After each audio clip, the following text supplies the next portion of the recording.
Hello students, welcome back to our channel. आज हम शुरू करेंगे हमारे फाइनेंशियल अकाउंटिंग का एक मोस्ट इंपॉर्टेंट चैप्टर जिसका नाम है फाइनल अकाउंट्स। कई बुक्स के अंदर आपको इसका नाम financial statement of sole proprietorship भी देखने को मिल जाएगा। फाइनल अकाउंट्स बोल लो या फाइनेंशियल स्टेटमेंट्स बोल लो, एक ही बात है।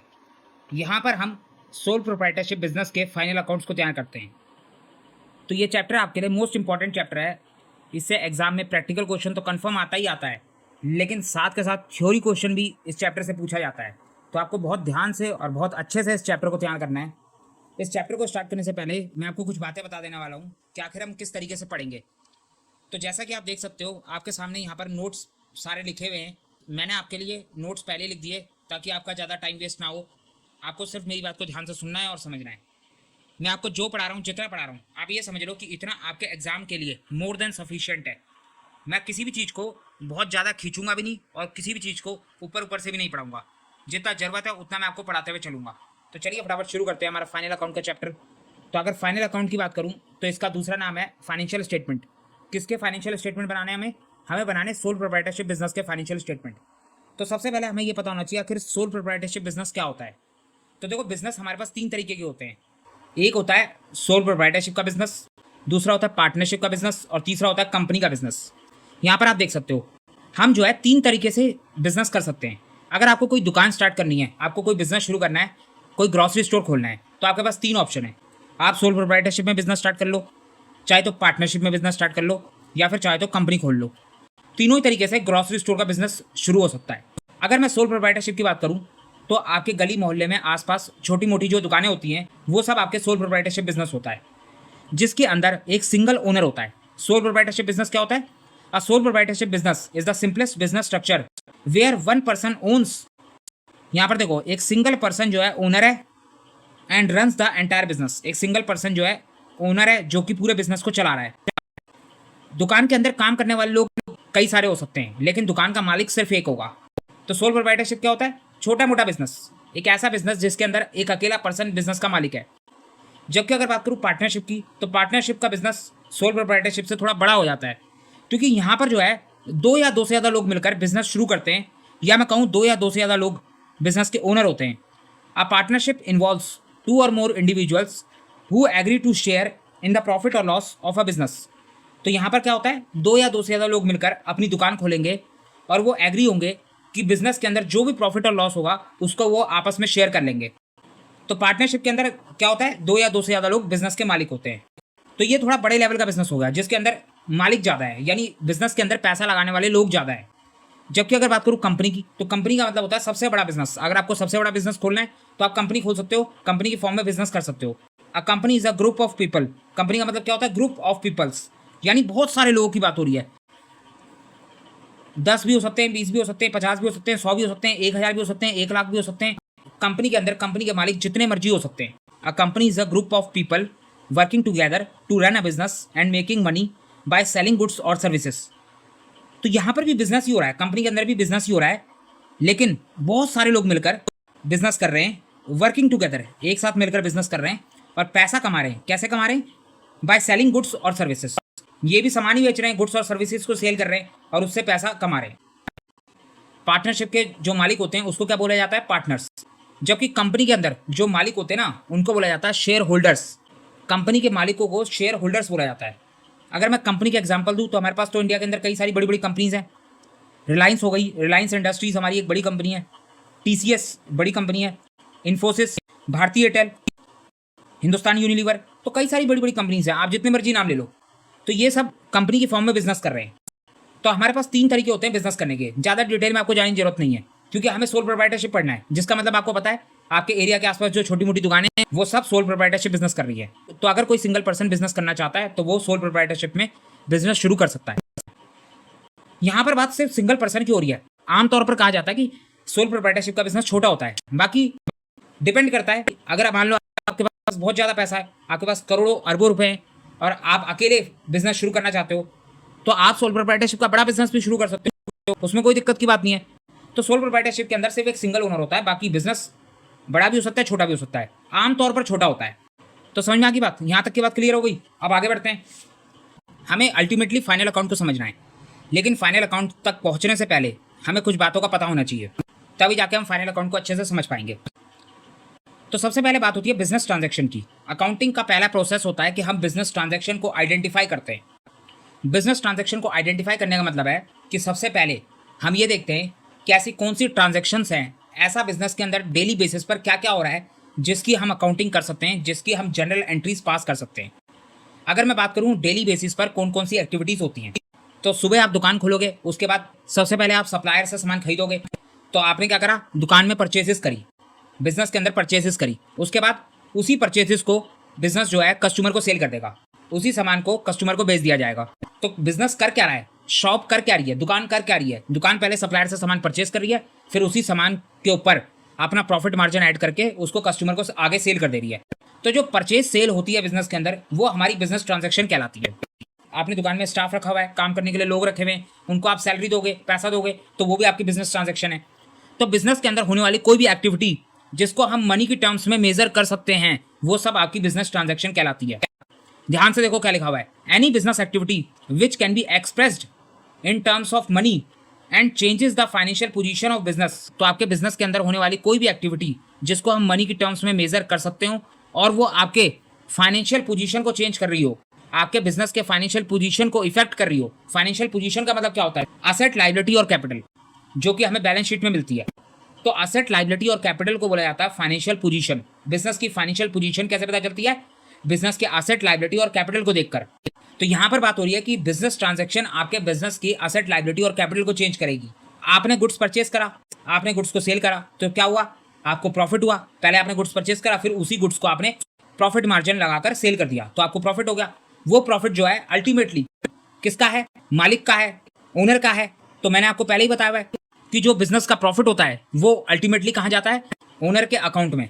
तो बिजनेस के अंदर ओनर का अकाउंट कौन सा होता है, कैपिटल अकाउंट। तो बिजनेस के अंदर अगर सेल हो रही है तो उससे किस में चेंज आया, बिजनेस के कैपिटल अकाउंट में चेंज आया, यानी ओनर के अकाउंट में चेंज आया। अगर बिजनेस के अंदर कोई सामान परचेज करा जा रहा है, अगर मान लो बिजनेस के अंदर फर्नीचर परचेज करा जा रहा है, तो वो भी आपकी बिजनेस ट्रांजैक्शन है, क्योंकि उसकी वजह से आपके बिजनेस के एसेट बढ़ रहे हैं। अगर मान लो कोई फर्नीचर, कोई मशीनरी सेल करी जा रही है, तो उससे क्या होगा, आपके बिजनेस के एसेट कम होंगे, यानी उसकी वजह से भी फाइनेंशियल पोजीशन में चेंज आया। आपने लोन लिया तो आपकी लायबिलिटी बढ़ गई, आपने लोन वापस कर दिया तो आपकी लायबिलिटी कम हो गई। ये सारी बातें मैं आपको पहले ही पढ़ा चुका हूँ। अगर आपको बिजनेस ट्रांजैक्शन को बहुत डिटेल में समझना है, एग्जांपल के साथ समझना है, तो आप चैप्टर नंबर 2 देख सकते हो। बेसिक अकाउंटिंग टर्म्स का चैप्टर है, जिसके अंदर मैंने आपको अकाउंटिंग के अंदर यूज होने वाली सभी टर्म्स को बहुत डिटेल में एक्सप्लेन कर रखा है, विद एग्जाम्पल समझा रखा है। तो इस वीडियो के डिस्क्रिप्शन बॉक्स में मैं आपको लिंक दे दूंगा, उस वीडियो को आप जाकर देख लेना, वहाँ पर बिजनेस ट्रांजैक्शन आपको अच्छे से समझ में आ जाएगा। अभी फिलहाल के लिए आप समझ लो, बिजनेस ट्रांजैक्शन का मतलब ऐसी एक्टिविटी जो मनी की टर्म्स में मेजर करी जा सकती है और जिसकी वजह से आपके बिजनेस की फाइनेंशियल पोजीशन चेंज होती है। फाइनेंशियल पोजीशन क्या होती है उसको अभी थोड़ी देर में और डिटेल में समझेंगे, फिलहाल के लिए अभी आप इतना ही समझ लो। तो सबसे पहले हम बिजनेस के अंदर होने वाली बिजनेस ट्रांजैक्शंस को आइडेंटिफाई करते हैं। उसके बाद उन बिजनेस ट्रांजैक्शन की रिकॉर्डिंग होती है। कहाँ पर होती है, जनरल बुक में। जनरल बुक में जनरल एंट्रीज पास करी जाती हैं। तो पहला स्टेप जो होता है अकाउंटिंग का हमारा, वो होता है जनरल एंट्री पास करना। सबसे पहले जनरल एंट्रीज पास करी जाएंगी। तो सबसे पहले जनरल एंट्रीज पास होंगी, उसके बाद लेजर अकाउंट्स, लेजर तैयार करे जाएंगे। तो सेकंड स्टेप होगा लेजर अकाउंटिंग। लेजर्स बनाने को हम क्या बोलते हैं, क्लासिफाइंग करना। क्लासिफाइंग का मतलब क्या होता है, सेपरेट अकाउंट्स बनाए जाते हैं। Separate accounts are prepared of each items, cash account, bank account, debtors account, creditor account, loan account, furniture account. अलग अलग आइटम्स के अलग अलग लेजर अकाउंट बनाए जाते हैं, अलग अलग अकाउंट्स बनाए जाते हैं। तो लेजर अकाउंट्स भी हम पढ़ चुके हैं, जनरल एंट्रीज को भी हम अच्छे से देख चुके हैं। मैंने आपको विद जीएसटी और विदाउट जीएसटी दोनों तरीके की जनरल एंट्रीज अच्छे से समझा रखी हैं, अच्छे से पढ़ा रखी हैं। लेजर का चैप्टर भी हम अच्छे से पढ़ चुके हैं। उसके बाद तीसरा स्टेप आता है हमारा ट्रायल बैलेंस। अपने लेजर अकाउंट्स के क्लोजिंग बैलेंस को हम ट्रायल बैलेंस के अंदर डालते हैं। तो तीसरा स्टेप हमारा होता है ट्रायल बैलेंस, जिसको बोलते हैं समराइज करना। ट्रायल बैलेंस के अंदर हम अपने अकाउंट्स को समराइज करके लिखते हैं। तो ट्रायल बैलेंस भी हम पढ़ चुके हैं, ट्रायल बैलेंस का चैप्टर भी हमारा कंप्लीट हो चुका है। तो तीसरा स्टेप हो गया हमारा ट्रायल बैलेंस। उसके बाद फाइनली हमारा फोर्थ स्टेप आता है और आखिरी स्टेप आता है, जिसको बोलते हैं हम फाइनल अकाउंट्स बनाना। अगर मैं फाइनल अकाउंट की बात करूं तो हमारे पास फाइनल अकाउंट के अंदर दो चीजें बनाई जाती हैं। एक होता है trading profit and loss account और दूसरा होता है बैलेंस शीट। ध्यान से सुनो, trading profit and loss account, नाम से ही समझ में आ रहा है कि हमें यहाँ पर प्रॉफिट और लॉस मिलेगा। तो trading profit and loss account हमें कैलकुलेट करके देता है हमारे बिजनेस का प्रॉफिट और लॉस। जबकि अगर बैलेंस शीट की बात करूं तो बैलेंस शीट से हमें पता चलता है कि हमारे बिजनेस के अंदर कितनी एसेट है, कितनी लायबिलिटी है और कितनी कैपिटल है।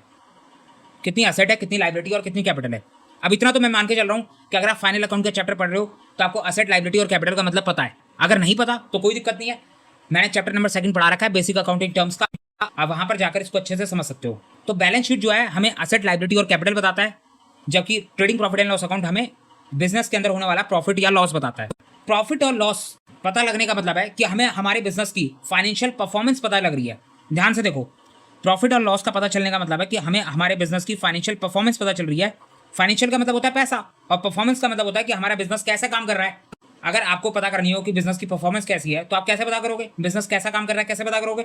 बिजनेस का प्रॉफिट और लॉस देखोगे ना कि आखिर बिजनेस के अंदर कितना फायदा हो रहा है, कितना नुकसान हो रहा है। तो प्रॉफिट और लॉस का मतलब है कि आपको आपके बिजनेस की फाइनेंशियल परफॉर्मेंस पता चल रही है। तो trading profit and loss account आपको आपके बिजनेस की फाइनेंशियल परफॉर्मेंस बताता है, जबकि बैलेंस शीट आपको आपके बिजनेस की फाइनेंशियल पोजीशन बताती है। फाइनेंशियल पोजीशन क्या होती है अभी बताऊंगा, थोड़ी देर में एक एग्जांपल से समझते हैं, तब जाके क्लियर होगा। परफॉर्मेंस और पोजीशन दोनों के ऊपर एग्जांपल लेंगे तो अच्छे से बात समझ में आ जाएगी। फाइनेंशियल परफॉर्मेंस कौन बता रहा है? Trading profit and loss account. जबकि फाइनेंशियल पोजीशन कौन बता रहा है? Balance sheet. बैलेंस शीट का मतलब है असेट, लायबिलिटी और कैपिटल।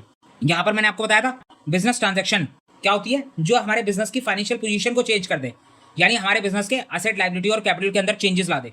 वही बात यहाँ पर हो रही है। फाइनेंशियल पोजीशन का मतलब क्या है? असेट, लायबिलिटी और कैपिटल। अभी इन सारी बातों को एक एग्जांपल से समझते हैं, तब जाके सब कुछ क्लियर होगा। अभी परेशान मत होना, बस इसको नोट डाउन कर लो, जितना लिखा है इसको नोट डाउन कर लो। तो हो गया, अब आगे बढ़ते हैं।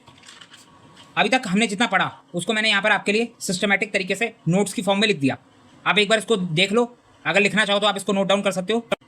In financial accounting the process starts with identifying business transactions. Next, these transactions are recorded as journal entries. After that, the entries are classified into a ledger. Then a trial balance is prepared to summarize the ledger. Finally, final accounts are created. तो समझ में आ गया? Second point है हमारा, to record journal entries we need to classify all items into 5 categories under the modern approach. तो देखो, एक बात हमें अच्छे से पता है, हम कई बार पहले भी पढ़ चुके हैं कि हमारे पास अकाउंटिंग के अंदर 2 अप्रोचेज होती हैं। एक होती है मॉडर्न अप्रोच और दूसरी होती है ट्रेडिशनल अप्रोच। मॉडर्न अप्रोच के हिसाब से हम अपने अकाउंटिंग आइटम्स को 5 कैटेगरी में डिवाइड करते हैं: असेट, लायबिलिटी, कैपिटल, रेवेन्यू और एक्सपेंस। ये 5 कैटेगरी है। जबकि ट्रेडिशनल अप्रोच के अकॉर्डिंग हम अपनी अकाउंटिंग के आइटम्स को रियल अकाउंट, पर्सनल अकाउंट और नॉमिनल अकाउंट में क्लासीफाई करते हैं। अगर आपको जनरल एंट्री पास करनी है तो उसके लिए भी आपको इन दोनों में से कोई ना कोई एक मेथड को अडॉप्ट करना होगा, कोई ना कोई एक मेथड के अकॉर्डिंग जनरल एंट्रीज पास करनी होगी। बिना इसके आप जनरल एंट्रीज भी पास नहीं कर सकते, क्योंकि अकाउंटिंग का जो बेसिक प्रिंसिपल होता है, अकाउंटिंग के जो बेसिक रूल्स होते हैं, वो इन्हीं अप्रोचेस के ऊपर डिपेंड करते हैं। तो ये सारी बातें हम पहले पढ़ चुके हैं। क्या आप चाहो तो मॉडर्न अप्रोच के हिसाब से भी अकाउंटिंग टर्म्स को क्लासीफाई कर सकते हो, चाहो तो ट्रेडिशनल अप्रोच के अकॉर्डिंग भी कर सकते हो। मॉडर्न अप्रोच के अंदर 5 कैटेगरी हो गई: असेट, लायबिलिटी, कैपिटल, रेवेन्यू और एक्सपेंस। ट्रेडिशनल अप्रोच के हिसाब से रियल, पर्सनल और नॉमिनल अकाउंट हो गया। तो जो हमारे फाइनल अकाउंट्स होते हैं, यहाँ पर देखो, जो हमारे फाइनल अकाउंट्स होते हैं उसके अंदर 2 चीज़ें हैं, एक trading profit and loss account और दूसरा बैलेंस शीट। पहले जो है ट्रेडिंग अकाउंट अलग बनता था, प्रॉफिट एंड लॉस अकाउंट अलग बनता था, लेकिन अब जो है दोनों एक साथ बनने लग गए और इनको मिलाकर हम एक ही अकाउंट बोलते हैं, trading and profit and loss account. तो हमारे पास 2 चीज़ें हैं, एक है trading profit and loss account और दूसरा है बैलेंस शीट।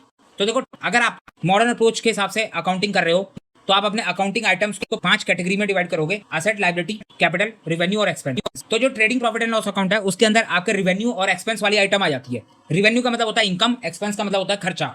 अगर आपको अपने बिजनेस का प्रॉफिट और लॉस निकालना है तो सिंपल सा तरीका है, आप अपने इनकम में से अपने खर्चों को लेस कर दो, जो बचेगा वही आपका प्रॉफिट होगा। अगर नहीं बचा, नुकसान हो गया, तो वो आपका लॉस हो गया। सिंपल सा हिसाब किताब है। आप अपनी डेली लाइफ में भी यही काम करते हो। अगर आपको चेक करना है कि आपको किसी काम में प्रॉफिट हुआ या लॉस हुआ, तो तरीका क्या है? सिंपल सा तरीका है, आपने जितना कमाया उसमें से जितना आपने खर्चा करा उसको आप माइनस कर देते हो।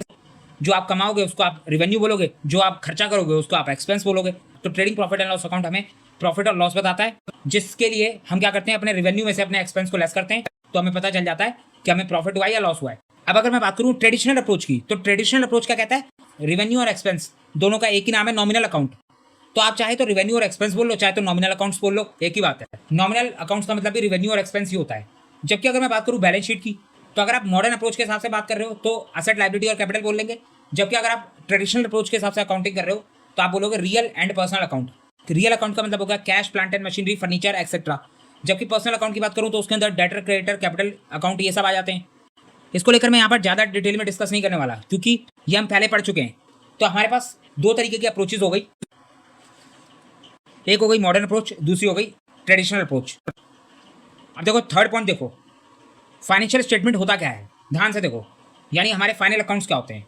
Financial statements are the statements prepared at the end, यहाँ पर एट लिख लेना,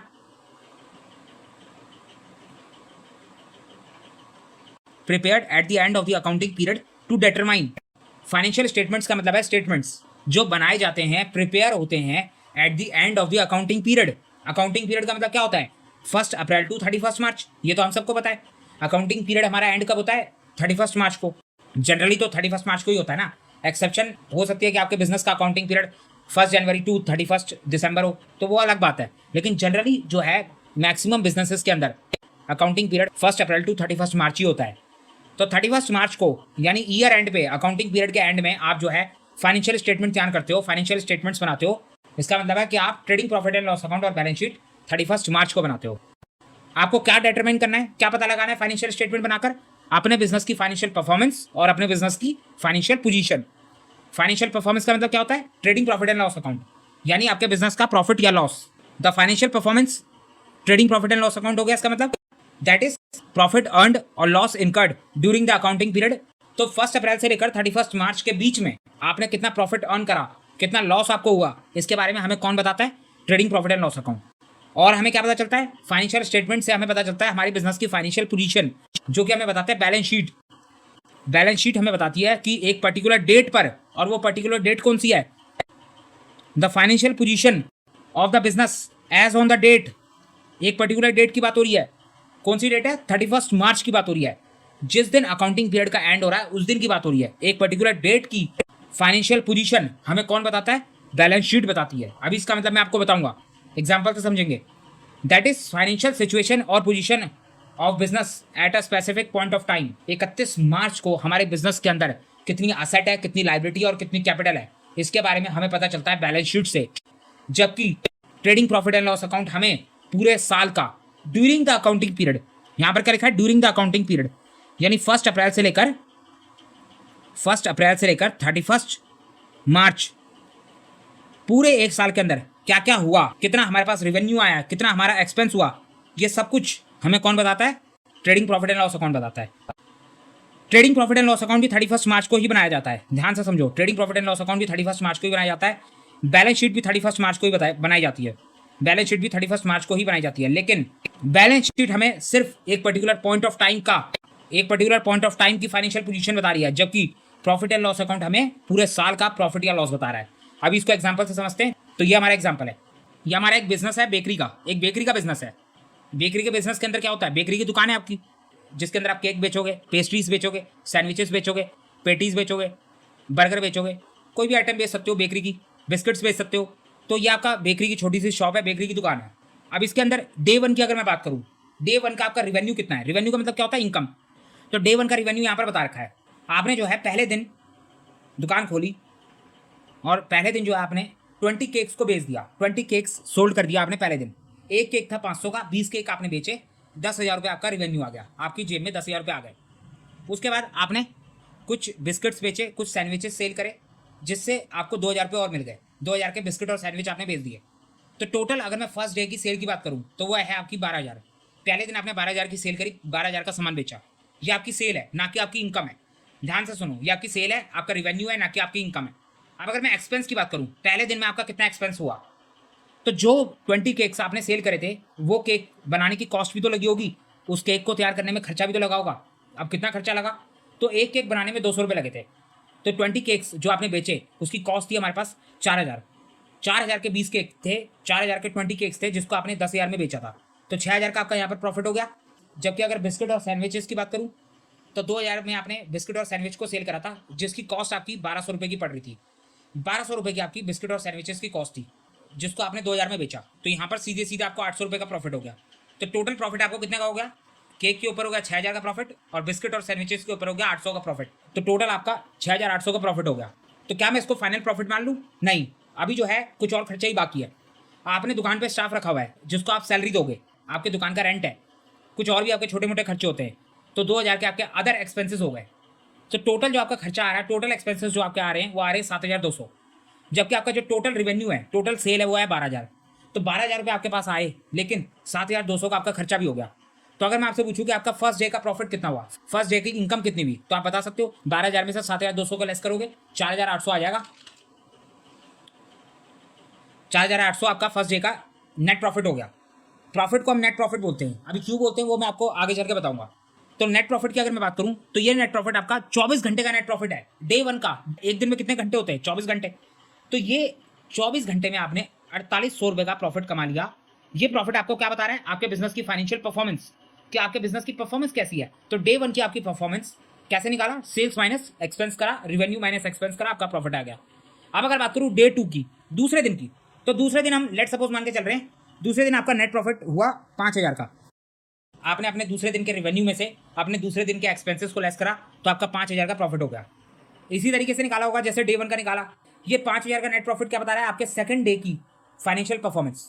यानी यहाँ पर भी 24 घंटे की परफॉर्मेंस बताई जा रही है कि सेकंड डे में, एक दिन में तो 24 घंटे ही होते हैं, तो सेकंड डे में 24 घंटे के अंदर आपकी बिजनेस की फाइनेंशियल परफॉर्मेंस कैसी है, ये आपको बता रहा है आपका नेट प्रॉफिट।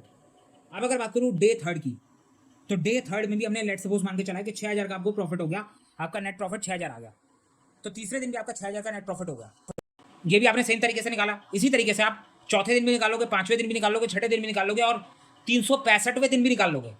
साल में कितने दिन होता है? 365। हम जो है पूरे साल का प्रॉफिट एंड लॉस अकाउंट बनाते हैं, पूरे साल का trading profit and loss account बनाया जाता है 1 अप्रैल से लेकर 31 मार्च। ड्यूरिंग अ पीरियड क्या बोला गया था? यहां पर देखो, फाइनेंशियल परफॉर्मेंस कौन बताता है हमें? Trading profit and loss account. Profit और लॉस हमें पता चलता है ड्यूरिंग द अकाउंटिंग पीरियड, यानी पूरे साल का 1 अप्रैल टू 31 मार्च, पूरे साल का हमें प्रॉफिट और लॉस पता लगाना होता है। तो हम क्या करते हैं? पहले दिन का प्रॉफिट या लॉस पता लगाएंगे, फिर दूसरे दिन का लगाएंगे, फिर तीसरे दिन का लगाएंगे, यानी हर दिन के हिसाब से अपना प्रॉफिट और लॉस चेक करेंगे और साल के एंड में टोटल ड्यूरिंग अ पीरियड, पूरे साल का, ड्यूरिंग अ पीरियड का मतलब क्या होता है? 1 अप्रैल टू 31 मार्च, पूरे साल का नेट प्रॉफिट और लॉस को टोटल करके फाइनल अमाउंट निकाल लेंगे कि हमें पूरे साल में प्रॉफिट हुआ या लॉस हुआ। तो इस तरीके से हम प्रॉफिट और लॉस पता लगाते हैं। अभी मैं बिल्कुल लेमैन लैंग्वेज में आपको बता रहा हूँ, बाकी कैलकुलेशन कैसे होती है, trading profit and loss account का फॉर्मेट कैसे होता है, वो हम बाद में डिस्कस करेंगे। अभी मैं आपको सिर्फ ये बता रहा हूँ कि ड्यूरिंग अ पीरियड का मतलब क्या होता है। फाइनेंशियल परफॉर्मेंस हमेशा ड्यूरिंग अ पीरियड पता लगाई जाती है, यानी हम हर दिन का प्रॉफिट और लॉस पता लगा सकते हैं। तो जिस तरीके से हम 24 घंटे का प्रॉफिट एंड लॉस निकाल रहे हैं, तो उसी तरीके से हम चाहे तो 48 आवर्स का भी निकाल सकते हैं, यानी 2 दिन का भी निकाल सकते हैं, 3 दिन का भी एक साथ निकाल सकते हैं, 4 दिन का भी एक साथ निकाल सकते हैं, तो 10 दिन का भी एक साथ निकाल सकते हैं। हम 10 दिन के सारी सेल को एक साथ लेंगे, 10 दिन के सारे खर्चों को एक साथ लेंगे और सेल में से खर्चों को लेस करके अपना प्रॉफिट निकाल लेंगे। हम चाहे तो पूरे 1 महीने का भी एक साथ निकाल सकते हैं, चाहे तो 1 साल का भी प्रॉफिट और लॉस एक साथ निकाल सकते हैं, तो हमारी मर्जी है। तो हम क्या करते हैं? 31 मार्च को बैठते हैं, पूरे साल के रिवेन्यू को एक साथ उठाते हैं और उसमें से पूरे साल के एक्सपेंस को एक साथ लेस कर देते हैं, तो हमारे पास पूरे साल का प्रॉफिट या लॉस आ जाता है। तो ये एक सिंपल सा तरीका होता है प्रॉफिट और लॉस निकालने का ड्यूरिंग अ पीरियड। जबकि अगर बात करूँ बैलेंस शीट की, तो बैलेंस शीट हमें बताता है हमारे बिजनेस की एसेट, लायबिलिटी और कैपिटल, यानी हमारे बिजनेस की फाइनेंशियल पोजीशन। कैसे पता लगाएंगे? यहाँ पर भी सेम हिसाब किताब है। फर्स्ट डे एंड हुआ। अब देखो ध्यान से, हमें यहाँ पर एसेट का पता लगाना है कि पहले दिन हमारे पास कितनी एसेट है। तो पहला दिन आपने काम कर लिया, दुकान खोली, सुबह से दुकान खोली, सारा काम किया, केक बनाया, सैंडविचेस बनाए, बड़ी मेहनत से काम किया और उसको बेच दिया। जब फर्स्ट डे एंड हुआ, दुकान बंद करके घर जाओगे, तो घर जाने से पहले आप चेक करोगे, एक बार आप दुकान पर नज़र मार के देखो कि आपको दुकान में क्या क्या दिखाई दे रहा है। तो जब आप दुकान को देखोगे तो आपको पता चलेगा कि आपके पास 10,000 का कैश पड़ा हुआ है, 5,000 का आपके पास स्टॉक पड़ा हुआ है। स्टॉक का मतलब है कि 5,000 के सैंडविचेस या केक बन के आपके तैयार है, लेकिन अभी वो बिके नहीं है, कल बिकेंगे, लेकिन बन के आपके पास तैयार पड़े हुए हैं। तो 5,000 का आपका स्टॉक पड़ा हुआ है, केक, सैंडविच, पेस्ट्रीज आपने बना के तैयार रखी हुई है, जो कि अगले दिन बिकेगा। तो 5,000 का आपका स्टॉक पड़ा हुआ है। और अगर आप सामने देखते हो तो आपको पता चलता है कि कुछ इक्विपमेंट्स भी आपके बिजनेस के अंदर पड़े हुए हैं, आपकी दुकान में पड़े हुए हैं। कितने के हैं वो? 80,000 के। इक्विपमेंट्स का मतलब हो गया आपकी दुकान में अवन पड़ा हुआ है, मिक्सर पड़ा हुआ है, टेबल पड़ी हुई है, चेयर पड़े हुए हैं, स्पून्स पड़े हैं, बोल्स पड़े, कप्स पड़े, तो बहुत सारा सामान। ये सब आपके बिजनेस का असेट है, आपके बिजनेस के अंदर इक्विपमेंट्स है जिसको इस्तेमाल करके आप बिजनेस कर रहे हो। तो ये आपका असेट्स हो गया जो कि 80,000 का पड़ा हुआ है। तो टोटल असेट की अगर मैं बात करूँ तो टोटल असेट आपके पास कितना पड़ा हुआ है? 95,000। ये आपने कैसे पता लगाया? तो डे 1 के एंड होने के बाद जब दुकान बंद करने का टाइम हुआ तो उस टाइम पर आपने चेक करा कि आखिर मेरी दुकान में क्या क्या पड़ा हुआ है।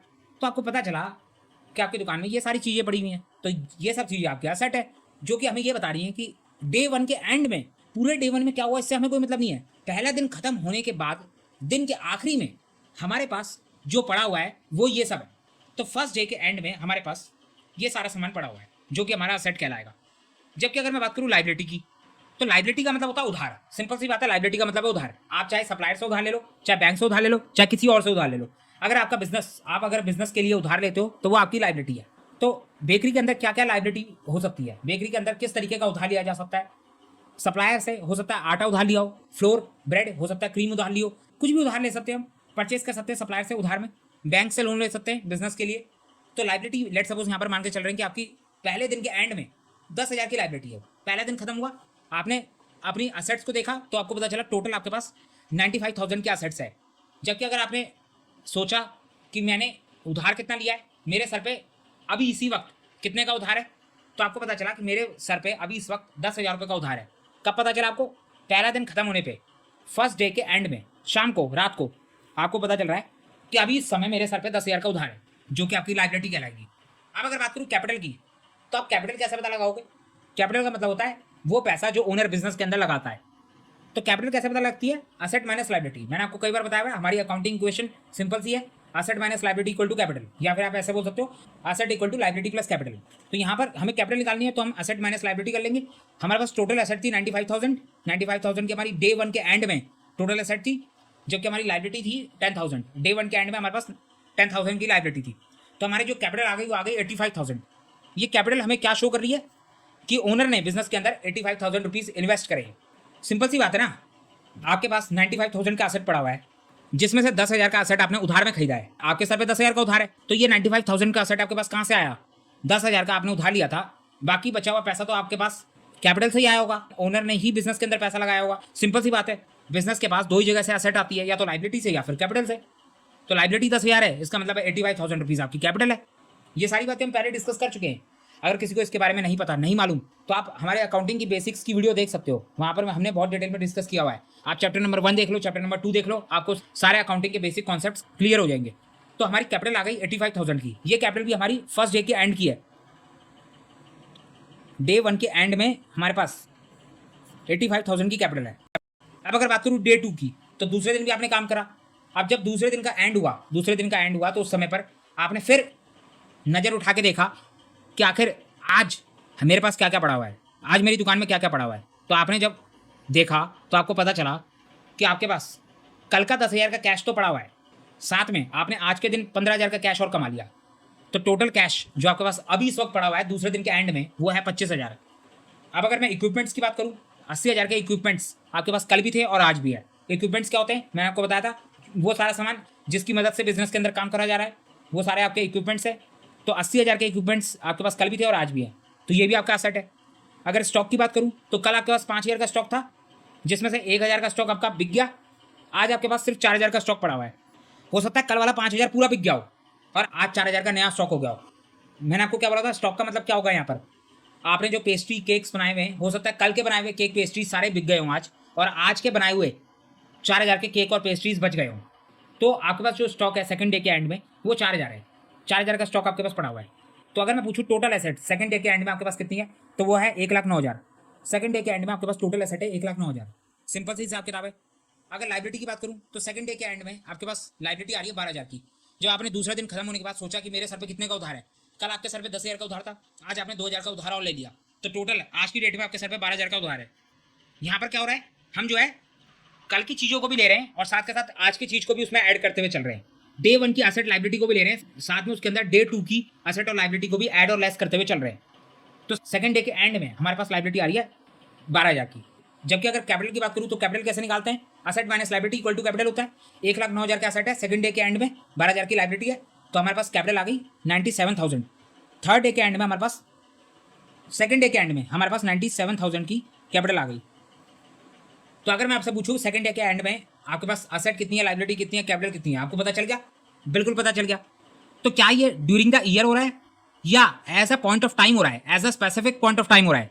तो देखो बैलेंस शीट के अंदर एसेट लाइबिलिटी और कैपिटल का पता चलता है, जिसको हम eight a specific point of time निकालते हैं। फर्स्ट डे के एंड में क्या हुआ ये हमने पता लगाया, सेकंड डे के एंड में क्या हुआ ये हमने पता लगाया। अब हम चाहें तो डेली बेसिस पे भी पता लगा सकते हैं, चाहे तो 4-5 दिन काम कर लेते हैं। मान लो हमने 4 दिन काम कर लिया और चौथे दिन के एंड में हम बैठे और हमने दुकान की तरफ देखा और फिर पता लगाया कि आखिर इस पर्टिकुलर पॉइंट ऑफ टाइम पर मेरे पास कितना असेट है, कितनी लाइबिलिटी और कितनी कैपिटल है। आप चाहे तो ऐसे भी पता लगा सकते हो। तो वो तो आपकी मर्जी, आपके ऊपर डिपेंड करता है कि आप कौन से दिन बैठते हो, कौन से दिन अपनी एसेट लाइबिलिटी और कैपिटल की कैलकुलेशन करते हो सकता है आप 1 महीने के बाद, 30 दिन के बाद शाम को बैठो और दुकान की तरफ देखकर बोलो कि जरा मैं देखूं कि अभी इस पॉइंट ऑफ टाइम पे मेरे पास कितनी एसेट लाइबिलिटी और कैपिटल है। तो आप ऐसा भी कर सकते हो। चाहो तो 31 मार्च साल के एंड में 31 मार्च को बैठोगे और देखोगे कि आखिर मेरे पास कितनी एसेट है, कितनी लाइबिलिटी और कितनी कैपिटल है। तो आप क्या कर रहे हो, आप eight a specific point of time 31 मार्च की शाम को बैठ रहे हो, आपको पूरे साल से कोई मतलब नहीं है कि पूरे साल में मेरे पास कितनी एसेट आई, कितनी लाइबिलिटी आई, कितनी कैपिटल आई। आप 31 मार्च को बैठ रहे हो और सर उठाकर देख रहे हो दुकान की तरफ कि जरा मैं देखूं कि अभी इस वक्त मेरे पास कितनी एसेट है, कितनी लाइबिलिटी है, कितनी कैपिटल है। इससे मुझे अपने बिजनेस की फाइनेंशियल पोजीशन पता चलेगी। और फाइनेंशियल पोजीशन कैसे पता चलती है? बैलेंस शीट बनाकर पता चलती है और एक स्पेसिफिक पॉइंट ऑफ टाइम की पता चलती है। जबकि फाइनेंशियल परफॉर्मेंस यानी प्रॉफिट एंड लॉस अकाउंट पूरे साल का पता लगाना पड़ता है। 31 मार्च को अगर आप प्रॉफिट एंड लॉस अकाउंट बनाओगे, trading profit and loss account बनाओगे, तो पूरे साल के ट्रांजैक्शंस को उसमें रिकॉर्ड करोगे कि पूरे साल में मैंने कितनी सेल करी, पूरे साल में मेरे को कितना रेवेन्यू हुआ, पूरे साल में उस रेवेन्यू के ऊपर मेरा कितना एक्सपेंस हुआ, कितना खर्चा हुआ। तभी तो आप पूरे साल का प्रॉफिट या लॉस बता पाओगे। जबकि बैलेंस शीट के अंदर पूरे साल की कोई टेंशन नहीं है। 31 मार्च को बैठो और सर उठा के देखो कि आज की डेट में क्या क्या पड़ा हुआ है, क्या क्या नहीं पड़ा।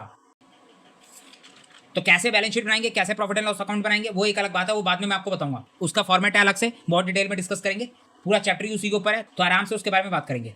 अभी देखो, इसी तरीके से हम 365वें दिन यानी मार्च के एंड में बैठेंगे, 31 मार्च को बैठेंगे और पता लगाएंगे कि आज ईयर एंड हो गया, अब इस दिन हमारे बिजनेस के अंदर कितनी एसेट है, कितनी लाइबिलिटी और कितनी कैपिटल है। तो हमने क्या करा, हमने जो है at a specific point of time पता लगाया कि हमारे बिजनेस के अंदर कितनी एसेट है, कितनी लाइबिलिटी है, कितनी कैपिटल है। जबकि प्रॉफिट एंड लॉस हमें फाइनेंशियल परफॉर्मेंस बताता है, वो भी ड्यूरिंग द अकाउंटिंग पीरियड। समझ में आ गई बात? तो आपको ड्यूरिंग द अकाउंटिंग पीरियड और eight a specific point of time का मतलब क्लियर हो गया। तो आप कभी भी trading profit and loss account और बैलेंस शीट का फॉर्मेट देखना, आपके बुक्स के अंदर जो भी क्वेश्चन सॉल्व होंगे वहां पर आप देखना, trading profit and loss account के ऊपर लिखा होता है during the period, during the accounting period. जबकि बैलेंस शीट के ऊपर लिखा होता है balance sheet as on date या फिर एज एट डेट, इस तरीके से लिखा होता है। As on date, as at date का मतलब होता है at a specific point of time. तो समझ में आ गया? यहाँ तक की बात क्लियर हो गई? मुझे पता भी थोड़ा टाइम लग रहा है, लेकिन आपके बेसिक्स जितने स्ट्रांग होंगे उतना ही आपको बाद में आगे चल के आसानी होगी। तो बेसिक्स के ऊपर थोड़ा काम करना जरूरी है, थोड़ा अच्छे से उसको समझना जरूरी है, तब जाके आगे की बातें आपको जल्दी जल्दी समझ में आएंगी।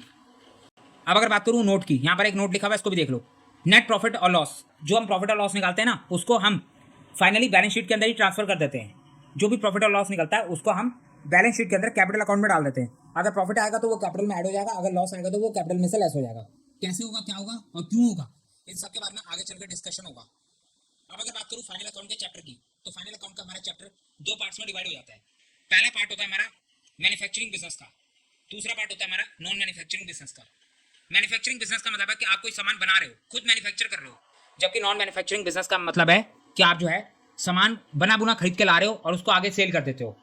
नॉन मैन्युफैक्चरिंग बिजनेस करना बहुत आसान है। सप्लायर से बना बुना सामान खरीद के लाओ, उसको अपनी दुकान में रखो और प्रॉफिट मार्जिन जोड़कर कस्टमर को सेल कर दो। सिंपल सा हिसाब किताब है। जबकि मैन्युफैक्चरिंग बिजनेस के अंदर फैक्ट्री लगानी पड़ती है, प्रोडक्शन करनी पड़ती है, मैन्युफैक्चरिंग करनी पड़ती है। तो मैन्युफैक्चरिंग बिजनेस के अंदर क्या होता है, हमारे पास एक फैक्ट्री होती है और साथ में एक शॉप होती है। सबसे पहले हम सामान बनाएंगे, फिर उसको शॉप में ट्रांसफर करेंगे और फिर शॉप से कस्टमर को सेल करेंगे। सिंपल सी बात है। फैक्ट्री में सामान बनेगा, बना हुआ सामान शॉप में ट्रांसफर होगा और फिर शॉप से कस्टमर के पास सेल करा जाएगा। ये हो गया मैन्युफैक्चरिंग बिजनेस। जबकि नॉन मैन्युफैक्चरिंग बिजनेस का सिंपल सा हिसाब किताब है, यहाँ पर सिर्फ एक शॉप होगी, सप्लायर से हम सामान परचेज करेंगे, फिनिश गुड्स बना बुना सामान परचेज करेंगे और उसको अपनी शॉप में रख के आगे कस्टमर को सेल कर देंगे। तो मैन्युफैक्चरिंग बिजनेस के अंदर दो चीजें हैं, जबकि नॉन मैन्युफैक्चरिंग बिजनेस के अंदर सिर्फ एक चीज है। हमारे एग्जाम में 99% चांस है कि नॉन मैन्युफैक्चरिंग बिजनेस का क्वेश्चन पूछा जाएगा। ज्यादातर स्टूडेंट्स के सिलेबस में तो मैन्युफैक्चरिंग बिजनेस का चैप्टर होगा भी नहीं। आपके सिलेबस के अंदर फाइनल अकाउंट पढ़ाया जाएगा सिर्फ नॉन मैन्युफैक्चरिंग बिजनेस का। लेकिन हम जो है यहाँ पर मैन्युफैक्चरिंग बिजनेस को भी देखेंगे और नॉन मैन्युफैक्चरिंग बिजनेस को भी देखेंगे। अब क्योंकि सबसे ज़्यादा चांसेस है कि नॉन मैन्युफैक्चरिंग बिजनेस का ही क्वेश्चन आपके एग्जाम में आएगा, तो इसीलिए सबसे पहले हम नॉन मैन्युफैक्चरिंग बिजनेस के फाइनल अकाउंट को देखेंगे। उसके बाद हम बाद में मैन्युफैक्चरिंग बिजनेस के फाइनल अकाउंट पे चलेंगे। मैन्युफैक्चरिंग बिजनेस और नॉन मैन्युफैक्चरिंग बिजनेस के फाइनल अकाउंट में कुछ ज़्यादा फर्क नहीं है, सिंपल सा हिसाब किताब है, आप यहीं पे समझ जाओगे। ध्यान से देखो, मैन्युफैक्चरिंग बिजनेस के अंदर एक फैक्ट्री है, तो इसीलिए यहाँ पर बनता है फैक्ट्री अकाउंट, जिसको हम मैन्युफैक्चरिंग अकाउंट भी बोलते हैं। तो यहाँ पर एक फैक्ट्री अकाउंट बनेगा। उसके बाद फैक्ट्री में सामान बन के कहाँ पर आ जाएगा, शॉप में। शॉप में सामान आ गया, शॉप में क्या आता है, फिनिश गुड्स। शॉप में आता है हमारे पास finish goods. Finish goods shop में आते हैं। एक बार फिनिश गुड्स शॉप में आ गए, उसके बाद नॉर्मली हम अपने फाइनल अकाउंट्स बना लेंगे, यानी trading profit and loss account और बैलेंस शीट बन जाएगी। सिंपल सा हिसाब किताब है। जबकि अगर नॉन मैन्युफैक्चरिंग बिजनेस की बात करूँ तो यहाँ पर तो पहले से ही शॉप में फिनिश गुड्स पड़े हुए, तो यहाँ पर फिनिश गुड्स के लिए क्या बनाया जाता है, trading profit and loss account और बैलेंस शीट। तो मैन्युफैक्चरिंग बिजनेस और नॉन मैन्युफैक्चरिंग बिजनेस के अंदर सिर्फ एक ही फर्क होता है, और वो होता है फैक्ट्री अकाउंट। फैक्ट्री अकाउंट एक एक्स्ट्रा अकाउंट बनता है मैन्युफैक्चरिंग बिजनेस के अंदर। बाकी मैन्युफैक्चरिंग बिजनेस के अंदर भी trading profit and loss account और बैलेंस शीट तो बनता ही बनता है, और नॉन मैन्युफैक्चरिंग बिजनेस के अंदर भी trading profit and loss account और बैलेंस शीट बनता है। तो अगर आप एक बार trading profit and loss account यहाँ पर सीख गए नॉन मैन्युफैक्चरिंग बिजनेस के अंदर, तो उसके बाद आप मैन्युफैक्चरिंग बिजनेस का भी trading profit and loss account बना लोगे, सेम ही होता है, कोई फर्क नहीं होता। सिर्फ एक्स्ट्रा में यहाँ पर फैक्ट्री अकाउंट बनाना सीखना होता है, यानी मैन्युफैक्चरिंग अकाउंट बनाना सीखना होता है। अब देखो फैक्ट्री के अंदर काम क्या होता है, किस हिसाब से काम होता है, पहले समझो फैक्ट्री का मतलब क्या होता है। फैक्ट्री का मतलब होता है कोई भी प्लेस। फैक्ट्री का मतलब सिर्फ यही नहीं होता कि एक ऐसी जगह है जहाँ पर धुआं उठ रहा है, बड़ी बड़ी मशीन लगी हुई है, चिमनी लगी हुई है जहाँ से धुआं निकल रहा है, बहुत सारी शोर शराबा है, काम हो रहा है, हम उसको फैक्ट्री बोलते हैं। लेकिन सिर्फ उसी को फैक्ट्री नहीं बोलते। फैक्ट्री का मतलब होता है हर वो जगह जहाँ पर आपके रॉ मटेरियल को फिनिश गुड्स में कन्वर्ट करा जा रहा है। जहाँ पर रॉ मटेरियल को फिनिश गुड्स में कन्वर्ट करने का प्रोसेस हो रहा है, उस जगह को हम फैक्ट्री बोलते हैं। फैक्ट्री आपका किचन भी हो सकता है, किचन में भी रॉ मटेरियल लाया जाता है, आटा चावल दाल चीनी लाई जाती है, उसके बाद उसको प्रोसेसिंग करके, उसका प्रोसेस करके उसको फिनिश गुड्स में कन्वर्ट करा जाता है। तो फैक्ट्री का मतलब किचन भी हो सकता है। रेस्टोरेंट्स के अंदर खाना तैयार करा जाता है, रेस्टोरेंट्स होटल्स के अंदर खाना तैयार करा जाता है, कहाँ पर तैयार होता है, किचन के अंदर। तो उनके लिए रॉ मटेरियल क्या है, आटा चावल दाल चीनी सब्जी, ये सब उनका रॉ मटेरियल है। वो अपने किचन में लेके जाते हैं, यानी अपनी फैक्ट्री में इन सब रॉ मटेरियल को लेके जाते हैं और प्रोसेसिंग करके खाना बनाकर फिनिश गुड्स में कन्वर्ट कर देते हैं और आके कस्टमर को सेल कर देते हैं। तो रॉ मटेरियल हमारा फिनिश गुड्स में कन्वर्ट होता है, और इसके बीच में एक प्रोसेस आता है जिसको बोलते हैं WIP। अब ये क्या होता है तो समझते हैं इसको। पहले आप यहाँ पर ये देखो, हमारे बेकरी के एग्जाम्पल में रॉ मटेरियल का मतलब क्या होगा। बेकरी का बिजनेस है, इसका मतलब यहाँ पर मैदा का इस्तेमाल होगा, मैदा हमारा रॉ मटेरियल होगा। आटा, milk, bread, sugar, Honey, corn syrup, butter oil, eggs, baking powder, baking soda, water, ये सब हमारे रॉ मटेरियल हो सकते हैं बेकरी के। इन रॉ मटेरियल को हम प्रोसेस करेंगे, क्या करा जाएगा। अगर मान लो आपको केक बनाना है तो आप क्या करोगे, रॉ मटेरियल को मिक्स करोगे, रॉ मटेरियल की मिक्सिंग होगी, उसके बाद उसका एक बैटर बनाया जाएगा जिसको बोलेंगे केक बैटर। फिर केक बैटर बनाने के बाद उसकी हम बेकिंग करेंगे, कहाँ पर, ओवन में। ओवन में उसकी बेकिंग होगी, केक को बेक करा जाएगा, यानी बैटर को बेक करा जाएगा। उसके बाद एक बार केक बेक हो जाएगा, फिर उसको ठंडा करने के लिए छोड़ देंगे, गरम गरम केक होगा, उसको ठंडा करने के लिए छोड़ देंगे। फिर उसकी डेकोरेशन होगी, उसको डेकोरेट करा जाएगा, और फाइनली हमारा केक बन के तैयार हो जाएगा जिसको हम कस्टमर को सेल कर देंगे। तो रॉ मटेरियल से हमने शुरू करा था और फिनिश गुड्स पर हम आ गए। तो ये बीच में हमारा इतना सारा प्रोसेस हुआ, जिसके बाद हमारा रॉ मटेरियल फिनिश गुड्स में कन्वर्ट हो गया। ये जितना भी काम इस बीच में होता है, ये सारा काम फैक्ट्री के अंदर होता है। और फैक्ट्री के अंदर जब फिनिश गुड्स बन जाता है, यानी फाइनल केक बन जाता है, तो उस फाइनल केक को उठा के शॉप के अंदर रख दिया जाता है। फैक्ट्री का मतलब क्या है, यहाँ पर किचन, किचन के अंदर सारा काम होगा, और फिर फाइनली शॉप में लाकर केक को रख दिया जाएगा, और फिर उस केक को कस्टमर को सेल कर देंगे। तो हम जो है फाइनल अकाउंट बनाते हैं 31 मार्च को। 31 मार्च को तो हम चेक करते हैं कि हमने कितने केक बेचे, पूरे साल में हमने कितने केक की सेल करी, और 31 मार्च को हमारे पास कितने केक बने हुए हैं, कितने केक फिनिश गुड्स में हमारे तैयार हैं। पूरे साल के केक की सेल की जब कैलकुलेशन करेंगे तो उसको बोलेंगे रिवेन्यू।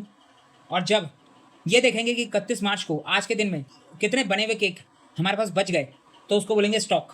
हमारे पास कितने केक का स्टॉक बच गया आज, जिसको हम कल बेचेंगे। कल का मतलब हो गया नेक्स्ट फाइनेंशियल ईयर में। आपको पता होना चाहिए 31 मार्च को हमारा फाइनेंशियल ईयर का एंड हो जाता है, उसके बाद अगले दिन से हमारा नेक्स्ट अगला फाइनेंशियल ईयर स्टार्ट होगा। तो अगर आज का केक कल बेचा जाएगा तो उसकी सेल नेक्स्ट फाइनेंशियल ईयर में काउंट होगी, ना कि इस फाइनेंशियल ईयर में काउंट होगी। तो 31 मार्च को जो आपके पास केक बच जाएगा, जो आपका स्टॉक बच जाएगा, वो केक आपका नेक्स्ट ईयर में सेल होगा, यानी 1 अप्रैल को सेल होगा।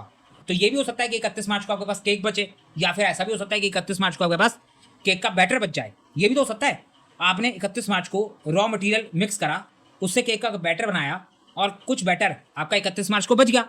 ये जरूरी थोड़ा है कि 31 मार्च को आपके पास जो स्टॉक होगा वो फाइनल प्रोडक्ट का ही होगा, फिनिश गुड्स का ही होगा, पूरा बने हुए केक का ही होगा। कुछ रॉ मटेरियल, कुछ स्टॉक आपके पास वर्किंग प्रोग्रेस का भी हो सकता है। वर्किंग प्रोग्रेस का मतलब होता है ऐसा काम जो रॉ मटेरियल से बनना तो शुरू हो गया, ऐसा काम जो स्टार्ट तो हो गया लेकिन फिनिश नहीं हुआ, फिनिश गुड्स में कन्वर्ट नहीं हुआ। वर्किंग प्रोग्रेस का मतलब होता है ऐसी चीज जो रॉ मटेरियल से आगे बढ़ चुकी है लेकिन फिनिश गुड्स तक नहीं पहुंची। हो सकता है केक का बैटर आपका बच गया हो 31 मार्च को जब आप फाइनल अकाउंट बना रहे हो सकता है कुछ केक आधा बन के तैयार हुए, कुछ आधे बेक हुए, वो बच गए, जिसको आप नेक्स्ट डे बेक करोगे, या नेक्स्ट डे उसके बैटर को बेकिंग में डालोगे, बेक करने डालोगे। तो हो सकता है ना, तो कुछ आपका वर्किंग प्रोग्रेस भी हो सकता है। हो सकता है 10 केक का बैटर, 20 केक का बैटर, 15 केक का बैटर आपका बच गया हो, जो केक का बैटर बना के आपने रात को फ्रिज में रख दिया, 31 मार्च को आपने फ्रिज में रख दिया, आप नेक्स्ट डे में आप उसको कंप्लीट करोगे।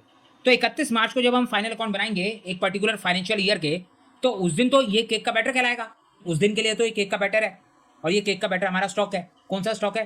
पूरा बना हुआ फिनिश्ड गुड्स का स्टॉक नहीं है, बल्कि सिर्फ वर्किंग प्रोग्रेस का स्टॉक है। इसका बोलते हैं वर्किंग प्रोग्रेस का stock, VIP, working progress. Working progress ये हमारा वर्किंग प्रोग्रेस है। तो फैक्ट्री के अंदर हमारा रॉ मटेरियल आता है, फैक्ट्री के अंदर हमारा वर्किंग प्रोग्रेस आता है, और फिनिश गुड्स हमारा, तो फैक्ट्री के अंदर हमारा रॉ मटेरियल आ गया, फैक्ट्री के अंदर हमारा वर्किंग प्रोग्रेस आ गया, जबकि फिनिश गुड्स हमारे शॉप में जाता है। समझ में आ गई बात? केक का बैटर बच गया, फ्रिज में रख दिया रात को, तो ये वर्किंग प्रोग्रेस है, कल पूरा होगा। रॉ मटेरियल से आगे बढ़ चुका है लेकिन फिनिश गुड्स तक नहीं पहुंचा, तो अभी आधा काम हो रखा है, तो ये भी फैक्ट्री के अंदर ही रहेगा, किचन में ही फ्रिज होगा, वहां पर इसको रख दिया जाएगा। बाकी ज़्यादा डिटेल में इसके बारे में डिस्कस करेंगे जब हम मैन्युफैक्चरिंग बिजनेस पढ़ेंगे। मैन्युफैक्चरिंग बिजनेस के जब हम फाइनल अकाउंट देखेंगे तो वहाँ पर इसके बारे में डिटेल में डिस्कशन होगा। अभी फिलहाल हमें बात करनी है फिनिश गुड्स की, हमें सिर्फ शॉप की बात करनी है, नॉन मैन्युफैक्चरिंग बिजनेस की बात करनी है। तो हम बात करेंगे फिनिश गुड्स की, यानी शॉप की, बने बुने केक की। बने बुने केक का क्या हिसाब किताब है? आपकी एक दुकान है जहाँ पर आप सप्लायर से केक खरीद के लाए हो सकता है आप डायरेक्ट फैक्ट्री से केक खरीद के ला रहे हो, ये फैक्ट्री आपकी नहीं है, किसी और की, आपको कोई मतलब नहीं है। आपकी सिर्फ एक शॉप है, जिस शॉप में आप बना बुना केक लेके आ रहे हो, फिर चाहे वो फैक्ट्री से लाओ, चाहे किसी सप्लायर की शॉप से लाओ, कहीं से भी लाओ, और लाकर उसको अपनी दुकान में रख रहे हो, और फाइनली उसमें प्रॉफिट मार्जिन ऐड करके कस्टमर को सेल कर रहे हो। आपका सिंपल सा इतना काम है, इसे बोलते हैं नॉन मैन्युफैक्चरिंग बिजनेस। ये आपका non manufacturing business, non manufacturing business, जिसके अंदर बना बुना केक आ रहा है और उसको हम आगे सेल करते रहे हैं। तो ये आपकी बेकरी है, बेकरी की शॉप है, इसके आपको फाइनल अकाउंट बनाने हैं, यानी नॉन मैन्युफैक्चरिंग बिजनेस के आपको फाइनल अकाउंट बनाने हैं। समझ में आ रही है बात? यहाँ तक की बात क्लियर हो गई, एग्जाम्पल क्लियर हो गया, इतनी बात समझ में आ गई। तो अभी तक हमने जितना पढ़ा इसको एक बार लिख लेते हैं। यहाँ पर देखो, फोर्थ पॉइंट है हमारा, trading and profit and loss account primarily deals with revenue and expense. These are nominal accounts. मैंने आपको बताया रेवेन्यू और एक्सपेंस अकाउंट हमारे नॉमिनल अकाउंट होते हैं। Nominal accounts are temporary accounts that are closed at the end of the each accounting period to calculate profit और loss. तो nominal account हमारे टेम्परेरी अकाउंट होते हैं। ये वो अकाउंट है जो साल के एंड में खत्म हो जाएंगे, बंद हो जाएंगे। कैसे बंद होंगे? इनको हम trading profit and loss account में ट्रांसफर कर देंगे, और इनकी मदद से हम प्रॉफिट और लॉस को कैलकुलेट कर लेंगे। अगर मैं रेवेन्यू की बात करूँ तो सेल्स अकाउंट हमारा रेवेन्यू अकाउंट का एग्जाम्पल हो सकता है, परचेजेस हमारा एक्सपेंस अकाउंट है, सैलरी अकाउंट हमारा एक्सपेंस अकाउंट है, रेंट रिसीव अकाउंट हमारा रेवेन्यू अकाउंट है। बैलेंस शीट की अगर बात करूँ, balance sheet primarily deals with asset liability capital. These fall under real and personal accounts. These are generally considered permanent account. तो asset liability और capital account हमारे permanent account होते हैं, या हम बोल सकते हैं रियल पर्सनल अकाउंट हमारे परमानेंट अकाउंट होते हैं। ये अकाउंट हमारे नेक्स्ट ईयर में कैरी फॉरवर्ड होते हैं। मैंने आपको भी बताया ना, आपके पास कितनी एसेट है, कितनी लायबिलिटी है, कितनी कैपिटल है, आपने डे 1 के एंड में पता लगाया। अब डे 2 के एंड में आप क्या करोगे? अब अपने पिछले दिन के, अपने डे 1 के एसेट लायबिलिटी और कैपिटल को भी देखोगे, और उसमें जो डे 2 के एसेट लायबिलिटी और कैपिटल ऐड और लेस होंगे, उसको ऐड लेस करके डे 2 के एंड का एसेट लायबिलिटी और कैपिटल निकाल लोगे। यहाँ पर देखो, डे 1 में आपके पास 10,000 का कैश था, डे 2 में आपने 10,000 के कैश में ही 15,000 का कैश और ऐड कर दिया। यहाँ पर क्या करा आपने? डे 1 का 10,000 का कैश तो लिया ही लिया, साथ में डे 2 का 15,000 का कैश और ऐड करके टोटल डे 2 का कैश बता दिया 25,000। तो क्या करा जा रहा है यहाँ पर? जो असेट है, डे 1 का असेट है, उसको भी लिया जा रहा है और उसको डे 2 के अंदर कैरी फॉरवर्ड करा जा रहा है। डे 1 के 10,000 के कैश को हमने कैरी फॉरवर्ड करा, ट्रांसफर करा डे 2 के एंड में। उसी तरीके से डे 1 के इक्विपमेंट्स को हमने ट्रांसफर करा डे 2 के इक्विपमेंट्स के अंदर। डे 1 के अंदर 80,000 का इक्विपमेंट्स से, डे 2 के अंदर भी 80,000 के इक्विपमेंट्स है। ये कहाँ से आए? डे 1 से आए, डे 1 से ट्रांसफर हुए हमारे एसेट्स। उसी तरीके से हम जो है अपने सभी एसेट्स को ट्रांसफर कर देते हैं एक अकाउंटिंग पीरियड से दूसरे अकाउंटिंग पीरियड में।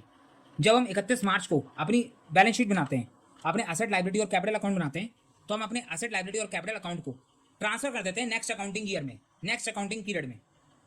जिस तरीके से हम डे 1 से डे 2 में ट्रांसफर कर रहे हैं, डे 2 से डे 3 में ट्रांसफर कर रहे हैं, उसी तरीके से हम जो है अपने एसेट लायबिलिटी और कैपिटल अकाउंट को ट्रांसफर करते हैं, उनके बैलेंसेस को ट्रांसफर करते हैं, कैरी फॉरवर्ड करते हैं to the next accounting period.